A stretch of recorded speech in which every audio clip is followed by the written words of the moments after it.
Bayrou a tenu avenue de Ségur un discours où il présente les orientations de son budget 2026 et le tableau qu'il dresse est alarmant et l'objectif de son futur budget est d'arrêter l'augmentation des intérêts de la dette. Donc Bayrou propose d'économiser 43,8 milliards, mais attention, ce n'est pas 43,8 milliards de moins de dépensés que l'an passé, c'est 43,8 milliards que l'on ne dépensera pas en plus.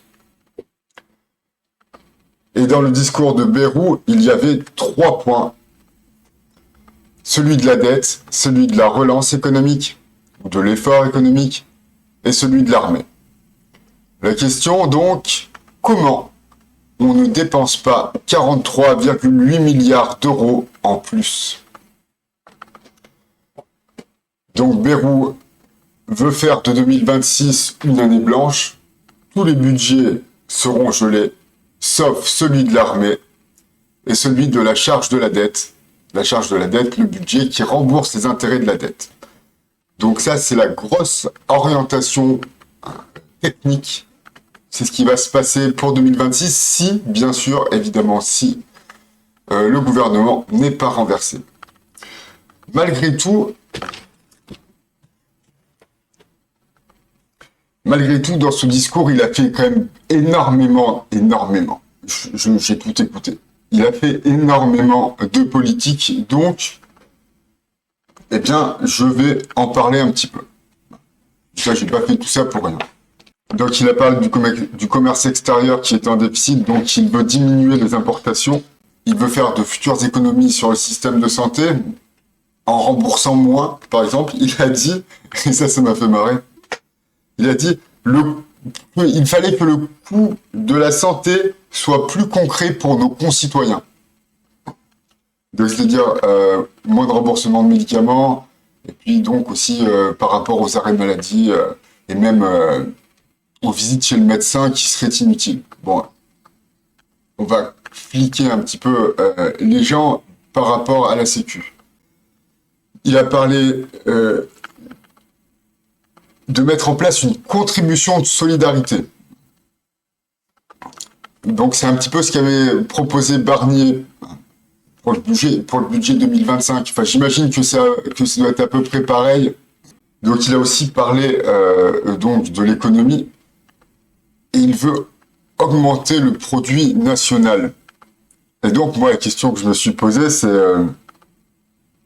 travailler plus, mais comment?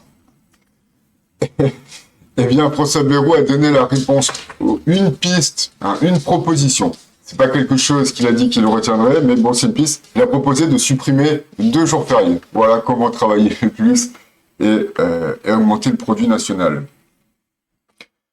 Alors, il a aussi évoqué, subrepticement, oserais-je dire, une allocation sociale unifiée.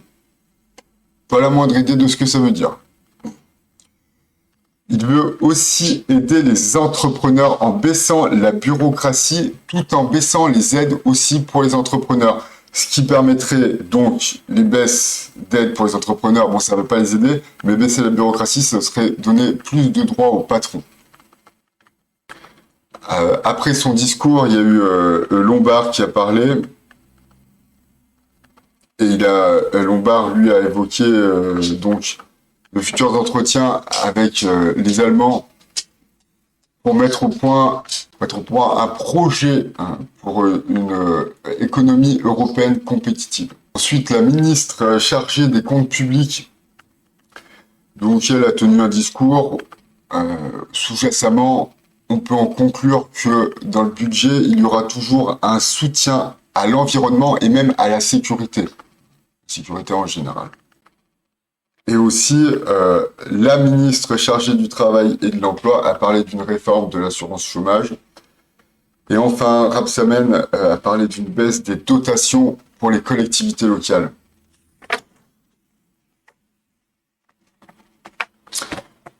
Donc, si le tournant de la rigueur de François Mitterrand n'avait de rigueur que le nom, il semblerait que lui, François Bayrou, veuille vraiment prendre des mesures d'austérité, donc une vraie rigueur, là pour le coup.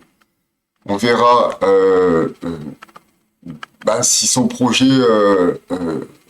passera la censure ou pas.